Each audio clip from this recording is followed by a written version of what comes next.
November's here. What are you throwing? Let's talk about it.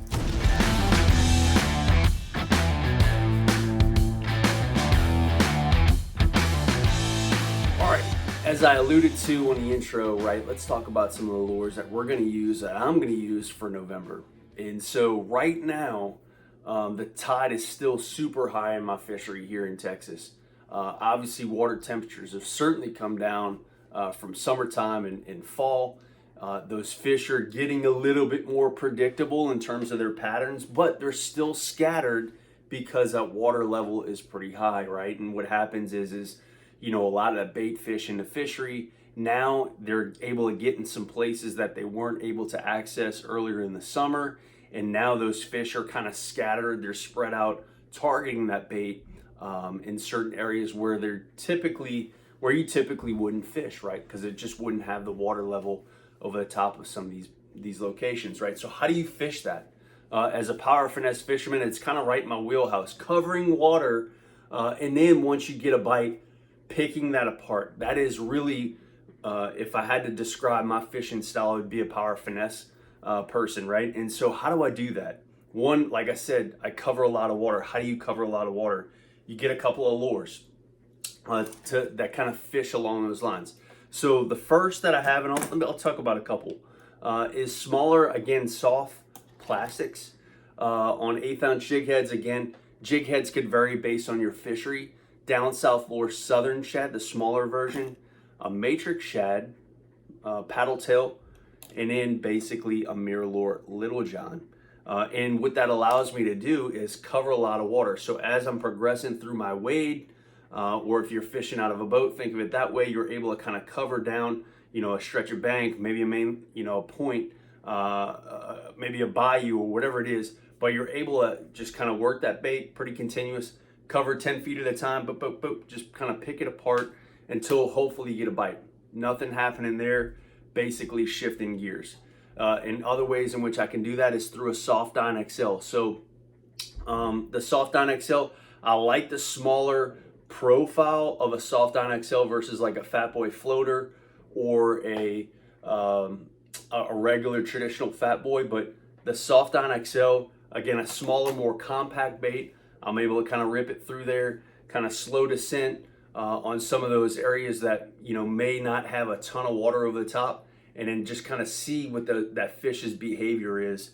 And if I get a strike, swirl, thump, whatever it would be, now I can kind of pick that area apart. Other things, small topwaters, right? Mirror lure, she dog, Rapala skitter walk. Really, honestly, some main staples. I don't throw a lot of topwater just in general, but typically when I do, I like it because as we get those kind of cool snaps, warming trends are a little bit more kind of present in the fall, where in other words, we got a lot of time, hopefully between fronts, that water temp kind of creeps back up. You get some of those foggy mornings. Now you can kind of cover and cover some water. Again, walking just a bait, kind of, reading the water, kind of working your bait. And if that fish responds, stop, right? And then you can kind of pick it apart. But a small compact bait, easy to walk and work back through to you. The other thing, and the last thing, right, is smaller jerk baits. This is the Matrix Rip Shad, 8 inches to maybe a foot below the surface, slow float, and in a Rapala Shadow Rap Shad, a much smaller profile compared to like the 110s, the 120s that I throw, the 125s that I'll throw. This I think is a 90. Again, I think this is probably, again, a 90 as well. In other words, smaller compact baits, fish fairly high in the column, slow float, a lot of movement, and then just really capitalizing hopefully on that fish's behavior. But that's how I fish and cover water. And again, once I get bit, then I can truly dial it in, right? If I get bit on a jerkbait, I feel a thump, I feel a swipe, I catch a fish, right?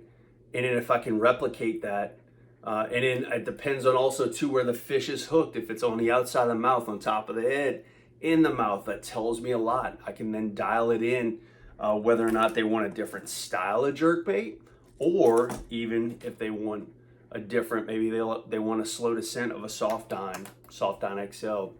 But bottom line is you're really fishing for that first bite. And then once you get that bite that tells you it's a piece of the puzzle, then once you catch them on is the other piece of the puzzle, where you're hooking the fish, another piece of the puzzle. And then what you're able to do is basically take all those puzzle pieces and put the puzzle together. Now it's simple. It's about replicating that.